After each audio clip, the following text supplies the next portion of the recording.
maamulka gobolka Togdheer ka degmada magaalada Burco ayaa laba garoon dhagaxdhigay oo noocood yahay garoomada kubada cagta kuwaas oo laga dhisayo dugsiyada 15 May dugsiga sare Sheikh Bashiir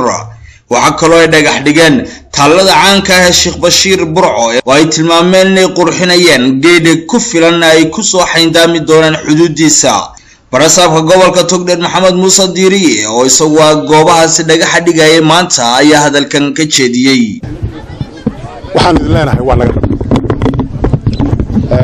iskama oranayno laba dhagaxna isma saarayne waxa arki doontaan muddada dhow ee soo socota hawlahaas wax ka fuliyo oo tani ka koow tahay tay mukanni ka laba tahay hawlaha kale ee idin sheegayay waxaan ku soconnaa tilmaamihii iyo tusaalooyinkii madaxweynaha jamhuuriyadda Soomaaliland waxaan ku shaqaynaynaa waa awaamir illa nagula shaqeeyna waa jecel oo ummaddu nagula shaqeyso isla nagula shaqeyso waa arkaysaa meeshu siday tahay taaladii siday u duusan tahay waxay noqon doontaa meel ummaddu ku nasato oo halka ugu sameeyno kuraasta aan guurin ee dhaqdhaqaaqin oo meel nasasho in laga dhigo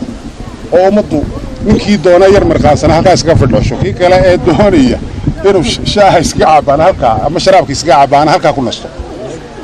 Burco waxaan isku nimaadnaa waa wareegaynaa oo istaba wareegaynaa meel bilowlo ku nastaan ma haystaan duqa degmada Burco ku xigeenka duqa degmada xildhibaan Cabdirashiid iyo sidoo kale xildhibaan Shiina Faliida ayaa iyaguna soo dhaweeyay mashaariicdan oo la sheegay inay qayb ka yihiin mashaariicda horumarineed loogu talagalay degmada Burco waa Cabdi Sattar Sabri TV-ga qaranka Soomaaliland Burco.